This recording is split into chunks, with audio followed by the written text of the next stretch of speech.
புது வருஷம் பிறந்ததும் எல்லாரும் குபேரன் கோயிலுக்கு வந்திருக்காங்க, நிறைய பணம் கிடைக்கணும்னு. எவ்வளோ கூட்டம் பார்த்தியா ராணி? ஆமாக்கா, நம்ம கூட சீக்கிரமாக கிளம்பி வந்துருக்கணும். 9 மணிக்கு எவ்வளோ கூட்டம் பார்த்தியா?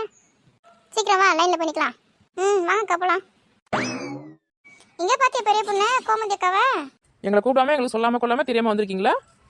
அப்படி இல்லை பெரிய பொண்ணு, வந்து கூப்பிடலாம் தான் பார்த்தோம். உங்கள் மாமியார் எதுனா சொல்ல போகிறாங்க சொல்லிட்டு நாங்கள் மட்டும் வந்துட்டோம். எங்கள் மாமியார் அவங்க பொண்ணு வீட்டுக்கு போயிருக்கு, வீட்டில் இல்லை. அதான் நாங்களும் வந்துடுறோம் கோயிலுக்கு. அப்படியா, ஊருக்கு போயிட்டாங்களா? எனக்கு தெரியாது, எல்லாம் நான் கூப்பிட்டு இருப்பேன். அவங்க ஊருக்கு போகிறாங்கன்றத காலை தான் எனக்கு தெரியும். ஆமாம், நான் அவங்க போகும்போது பார்த்தேன். அவங்க அப்படி போனதான் நான் அவங்க வீட்டுக்கு போயிட்டு பெரிய பொண்ணை கூட்டின்னு வந்துன்னே இருக்கேன் பேர். சரி இப்படியே பேசின்னு இருக்காதீங்க, வாங்க லைனில் போய் நிற்கலாம். லைனில் போய் நின்று பேசலாம். ஆமாம் வாங்க போ, லைனில் நிற்கலாம். அக்கா உங்கள் பசங்களாம் வரலையா கோவிலுக்கு? அவங்க கோவிலுக்குன்னு சொன்னோன்னே வரவே இல்லை. இதே எங்கே பீச்சுக்கு போகிறேன், சினிமாக்கு போகிறேன் அப்படின்னு சொல்லி முதல்ல எல்லாம் கிளம்பி வந்திருப்பாங்க. கோவிலுக்குன்னா நீ மட்டும் போன்னு சொல்லிட்டாங்க. என்ன பசங்க நல்லா உஷாராக தான் இருக்குதுங்க. கீதா, இது இவ்வளோ கூட்டமாக இருக்குது? இன்னைக்கு புது வருஷம் வந்திருக்கு இல்லையா, அதனால கூட்டம் அதிகமாக இருக்குது. இருமா, அது எனக்கு தெரியாதா? 12 மணிக்குள்ள சாமி பார்த்துட்டு வந்துருமா? அதுக்குள்ளே பார்த்துட்டு தான் நினைக்கிறேன். ஏன் குறிப்பாக 12 மணி சொல்கிறேன்? 12 மணிக்கு மேலே அன்னதானம் போடுவாங்க, அது போய் வாங்க தேவல. ஆமாம்ல, நான் கூட மறந்தே போயிட்டேன். ஆமாம், இந்த மாதிரி அன்னதானமாக கொடுக்குற சக்கரை பொங்கல், இந்த புளி சாதம், இந்த சாம்பார் சாதம், தயிர் சாதம் எவ்வளோ சூப்பராக இருக்கும் தெரியுமா? ஆமாம், இந்த மாதிரிலாம் நம்ம வீட்டில் செஞ்சால் வரவே மாட்டேங்குது.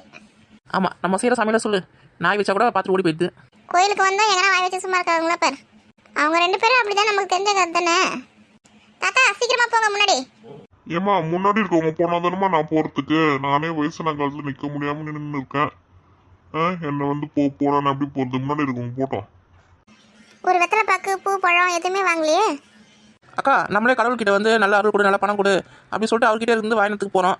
நம்ம எதுக்கு அவருக்கு வெத்தலை பார்க்க பூ பணம் கொடுக்கணும்? வேணா அப்படியே போங்க. இது நடி தேவ் எப்படி சொல்கிறா? லைன் அவுத்து பாருங்க, போங்க போங்க, முன்னாடி போங்க.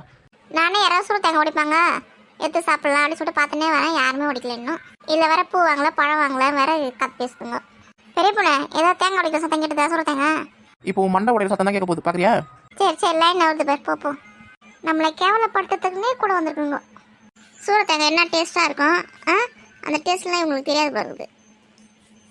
குபேர பகவானே, எங்களுக்கு நிறைய பணத்தை கொடு, ஆரோக்கியத்தை கொடு.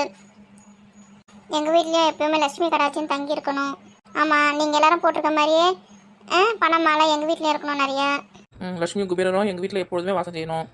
எப்பயுமே வீட்டில் வந்து பணத்துக்கு குறைவில்லாமல் இருக்கணும், வருமானம் நிறைய வரணும். ஆமாம், பீரோ ஃபுல்லாக எங்களுக்கு வைக்கிறதுக்கு இடம் இல்லாமல் நிறைய பணம் வரணும் வீட்டுக்கு. குபேர பகவானே, எனக்கு கீதாவை விட நிறைய பணம் கொடு குபேர பகவானே. கோயிலில் சாமி கும்பிட வந்து இடத்துல இப்போ 3 பேர் அடி வாங்க போகிறீங்க பாருங்க. ஏக்கா, யாரை சொல்கிறீங்க? சாமியை சொல்கிறீங்க?